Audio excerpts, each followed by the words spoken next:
हे बघा अक्का साहेब, आम्ही शब्द दिलता म्हणजे आमचा बी जीव तुटतो. आम्ही पोरीच्या संसारासाठी काय करावं, पण याचा अर्थ असं नाही तुम्ही आमच्याकडे कधी नड लावावं.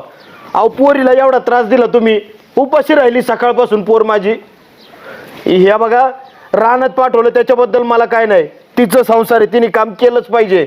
पण असा त्रास दिला तर माझी पोरगी बी मला काही जड नाही, एवढं लक्षात राहू द्या. लय नवाल गाड्या.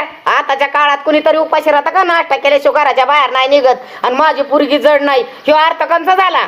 चुलीचा लाकूड चुलीला जाळा लागतो, पोरगी कुठं नेऊन घालणार? काय करणार? माघारी नेऊन माझं मी बघून घेईन. माणसं आलेत बघा, रडकुंडी लागतात काय त्या माणसाला? तुम्ही कवाशी आलात? त्याला लक्ष लागतं. आणि काय चाललंय? आता ही आहे दादा अंत म्हणून चाललं होतं हे खेळ.